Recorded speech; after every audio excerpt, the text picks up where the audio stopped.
Boker Tov, Bruchim Habayim, Morai v'Rabotai. We are continuing on Masechet Makkot, and we are on Daf Chaf Gimel Amud Aleph, 19 lines up from the bottom of the Amud by 2 dots. Ve'hakoreh koreh.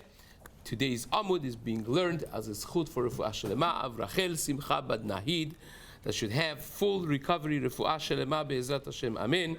This month's learnings of the community have been graciously dedicated by the Shea family, the Kohen family, Dayan families. It should be an ultimate schut for all their mishpachot Be'ezrat Hashem. Amen. So the Gemara now discusses the next part of our Mishnah of how the Makkot are administered. So, and the way we mentioned it is that there are 3 people that are the members of the Bedin that are witnessing this and involved with the Makkot, aside from the person, the Shamash Bet Knesset, that's actually administrating and giving the Makkot. So the Gemara explains now, Tan Rabbanan, a Braita, Hagadol Shebetayanin, the Rosh Abedin, the greatest in level of the Dayanin, Koreh, he is the one that reads the Psukim. Again, if you take a look at the Mishnah that we had, the Mishnah says, the four lines up from the bottom of the Amud, in Chaf Bet Amud Bet, there the Gemara says, Va'akoreh, Koreh, im lo tishmor la'asot, ve'yifla Hashem et makotcha ve'et makot zaracha, ve'chozer l'tchilat ha'mikra. The one that's reading the Psukim of Tshuva is the greatest level of the Dayanim that's there, the Av Bedin perhaps. Asheni Moned, the second one is counting 1, 2, 3 to make sure that the numbers are correct. Vashrishi Omer, and the third one is the one that prepares and commands based on the Bedin's psak to the Gabbai Bet Knesset to hit. It says Hakehu, hit. Bizman shemaka meruba, says the Gemara, when you have a large number of makot that he's going to be absorbing, then marich, then the Av Bedin who is reading the psukim, he reads the psukim slowly in the way that by the end of the psukim's reading, you're going to be finished with the number of makot that this fellow has to get. So you're going through them how many times? Once, right? You adjust your speed to the number of makot that this fellow has to get. That's what it means. It means you don't want to read it more than once. So therefore adjust the number with the speed that you're reading in order to start the psukim when they start the hitting and finish the psukim when they are done with the hitting. That's what it means. So says the Gemara, wait a second. Bizman shemakamu etit, when it's small amount, when the number is small, mekatzer, he does quicker, read faster. The Gemara says, wait a second, we learned in our Mishnah, you're forgetting a few words in our Mishnah. The very Mishnah that we just read, if you take a look at the last words, it says, ve'chozer l'tchilat ha'mikra, you go back and you read again. That means you read it, when you finish, you go back if they're still hitting. So if you're adjusting your speed to the number of makot, you're not going to be going back to read again. So it seems from our Mishnah pretty clear that you don't have to necessarily adjust your speed. You just read normal speed, and you finish by whenever you finish. And if they're not finished hitting him, then you just read again the psukim. So says the Gemara, V'ha'anan tenan chozer l'tchilat ha'mikra. Gemara says, no, mitzvah lesamsem. Really, the mitzvah is to be exactly finishing it one time and be aligned with when they finish the makot, you finish the psukim. So therefore, you adjust your speed. That's the mitzvah. But if you didn't, or if the guy is getting way too many makot, and you can't be mesamsem, ve'ilo simsem, chozer l'tchilat ha'mikra. If you did not, if you made a mistake and read fast, then you go back to the beginning of the set of psukim that are mentioned in the Mishnah. Says the Gemara, Tanu Rabbanan, Makaraba. What is this word makaraba that the pasuk says? Let's read the pasuk and understand why the Gemara is asking this question, because it is a worthy question that every person here in this room would ask and should ask. Says the pasuk, Arba'im yakenu, you hit him 40. Lo yosif, do not add. Right? So already the pasuk says, don't add on the number, you should be hitting. And then the pasuk says, Pen Yosif, Makaraba v'nikla achicha le'enecha. Because lest you would add Makaraba, a lot of Makot, and v'nikla achicha le'enecha, and he will be belittled in your eyes. So I have a question, and so should you.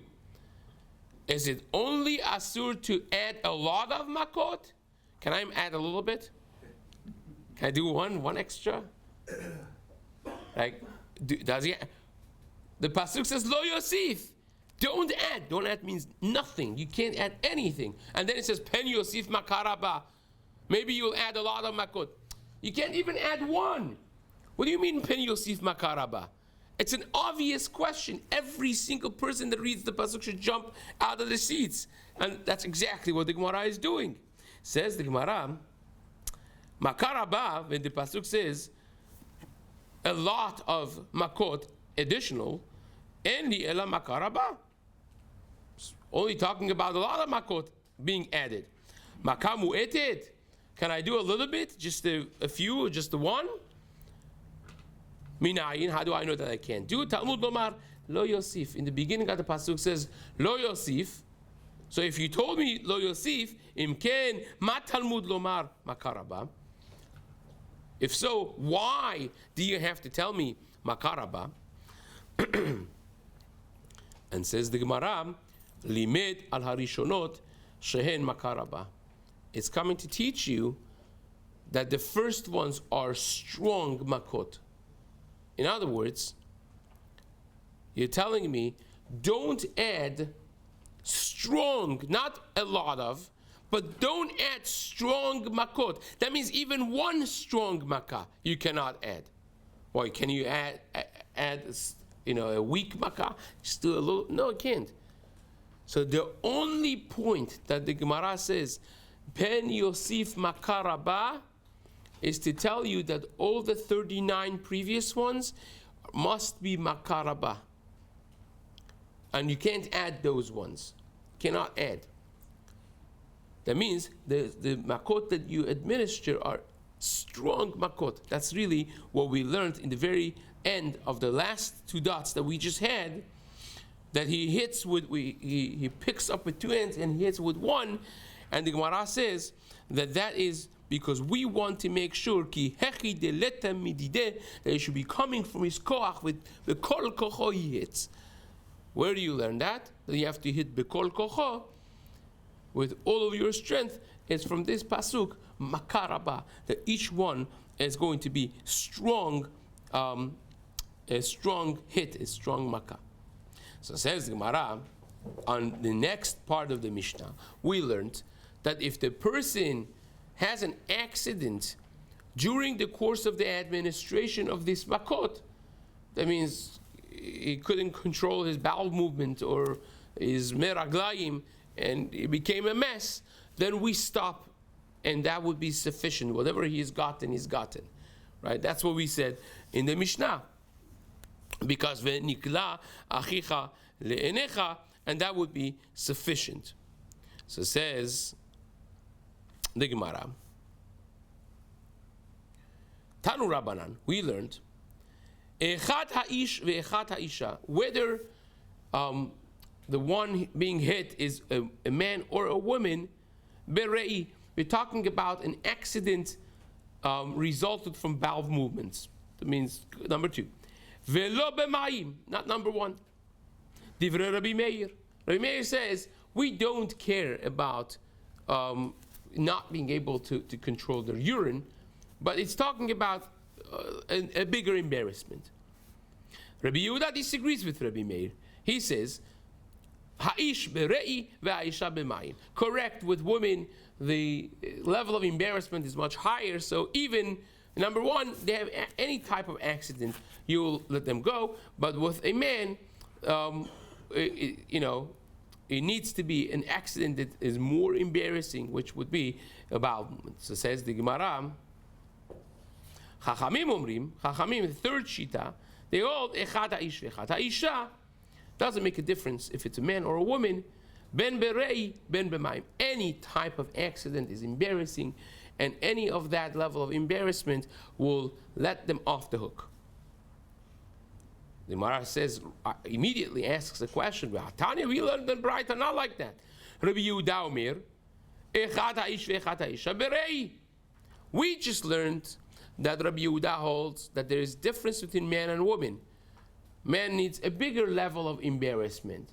So man is only berei, and woman is even b'mayim. But now in this Braita, Rabbi Yehuda says, both men and women would get off the hook with rei, with bowel movement. So says the Gemara, Amar Rav Nachman says, no, it's not a stira. Shnehem shavim berei. What he's saying is, with a higher level of embarrassment, both of them are equal, that the person gets away with. But what they're arguing is whether or not you also get off the hook by meraglaim. So Rabbi Yehuda says, by women you do, by men you don't. But by rei, everyone agrees. Everyone is the same. Everyone, both men and women, are the same. Amar Shmuel said, Kaftu v'ratz. Another scenario, you put him down, you tie his hands to the Amud. So we already discussed the Amud was a short Amud. He would be bent and tied to this Amud with his hands, and then he would be hit. So says Shmuel, Kaftu, if you tied him up, v'ratz, and somehow he released himself and he ran away from the Beit Din. Right? He became a fugitive, like literally a fugitive. So what happens? Says the Gemara, Patur. He is Patur. Even if you catch him, you bring him back, right? You do not administer any Makkot to him anymore. The Gemara says, wait a second. Let's contrast this with something else that's very similar. Metivi, they asked in the Beit Midrash, Kala, ben barishona ben b'sheniya, potrin oto. If a person dirties himself, he has an accident, whether it is in the first attempt or second, that means the shamash of the Beit Knesset raises his hand with the malkud to hit, and the guy is so scared that he messes up and he has an accident. So the Braita says, whether it's in the first attempt before you even hit him, or in the second one, he's patur. He doesn't get any malkut. So even if you raised your hand before you hit at all, and he had an accident, he gets off the hook. Says the Gemara, but nifskar retzuah, well, what happens if the retzuah that you had over there just rips, right? It snaps. So then what? So now you also had a technical problem, so to speak, right?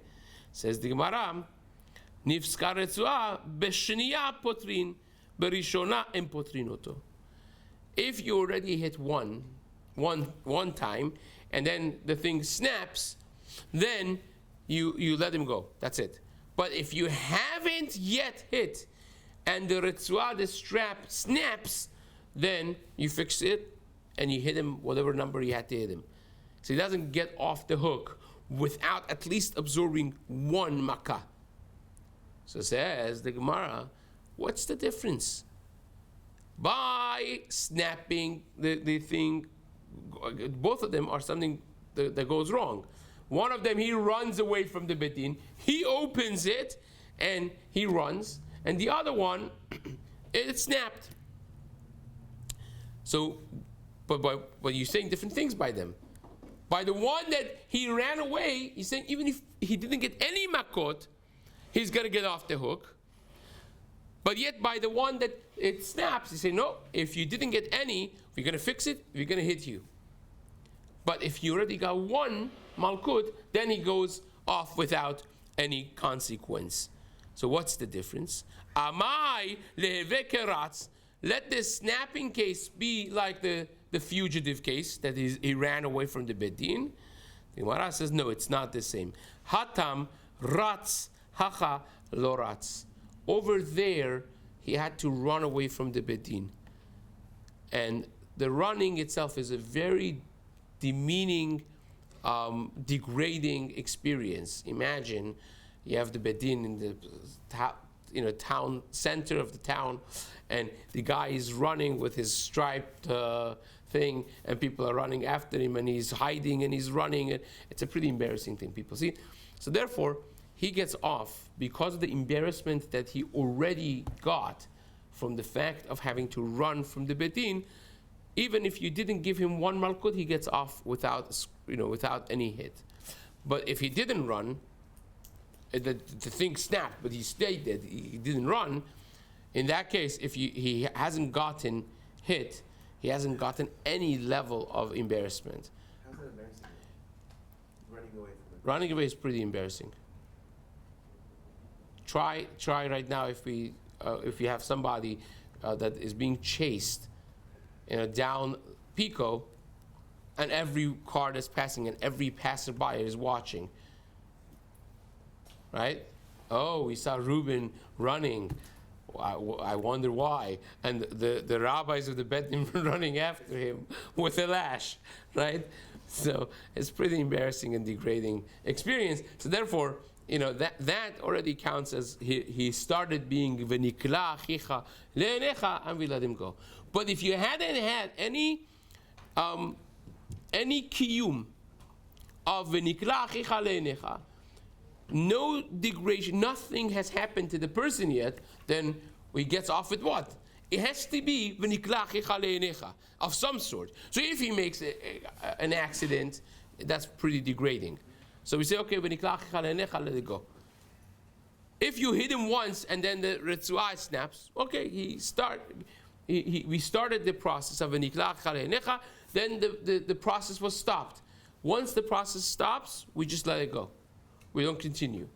But provided that there was a limit at the minimum amount of v'nikla achicha le'enecha.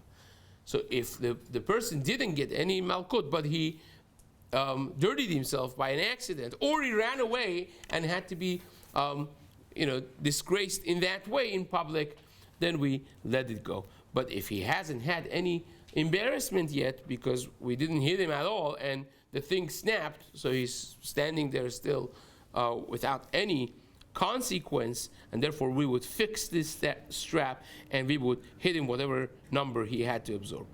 Says the Gemara,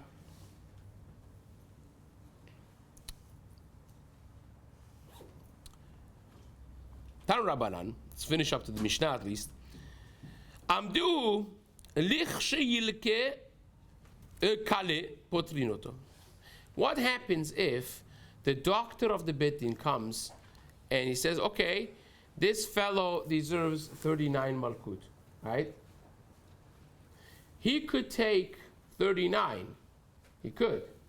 But based on my experience of dealing with the medical issues in this, he will not make it through in a dignified way. He will lose control of his bowel movements and he will mess up. He will be embarrassed in that way. I mean, physically he could take the malkut that you want to give him. He's not going to die, nothing's that, but he will lose control. That much he will happen. Says the Gemara, that is sufficient to pater him from the malkut, right? Potrinoto. Lichsheyatza mi betin, kale malkinoto. But if the doctor says, well, no, he could take the 39 or whatever number it is that you want to give him, nothing is going to happen. But when you finish, he's going to be in so much pain afterwards, after you're done. He's going to be in so much pain that he's going to have an accident. He's going to lose, eventually he's going to lose, after the bedin is done hitting him, he's going to lose control. Then if we could get through the Makkot without an accident, then we will give him the Makkot. But if he can't take it to begin with, he can't take the amount that he has to take without an accident, then we will stop it because of a nikla achicha le'enecha. So he gets none then? He gets none. Because you can't give him what he deserves without addition. We know already, right? It's a ben Yosef. It's a ben Yosef. And you know that he can't take without going through an embarrassment that's additional to what he deserves, so you don't give it to him. But the doctor says he knows he could take 3, and he's not going to, have an accident. Asking a very good question. I don't know. Good question. Right? Says the Gemara. Right? Says the Gemara. Velo od, not only that, ela afilu kala betchila malkinoto. Not only that, but if the assessment was that he could take it, even though that he already lost control in the very beginning, before you hit him, malkinoto, you still will administer the amount of malkut that he should and could take. Shenebar, as the pasuk says, vehikahu venikla. You hit him and then he's been disgraced. So if he has been disgraced before you even hit him, that does not pater you from hitting him. So says the Gemara, Velo shelaka kevar bebedin. We're not talking about the case that he already became nikla. It should be the Sakauda Bach changes this to sheyikle, not shelaka. Velo sheyikle kevar bebedin, that he already became disgraced because he already dirtied himself before you even start. That we don't reckon with. That we don't consider that he was disgraced because of the Makkot. He did what happened to him. That's not part of Lo Yosef, because it's not part of the Makkot. It has to be that you hit him, you start the process at least, and then he is nikla achicha le'enecha, which brings us to the next Mishnah. Be'ezrat Hashem, we'll continue this in the days to come.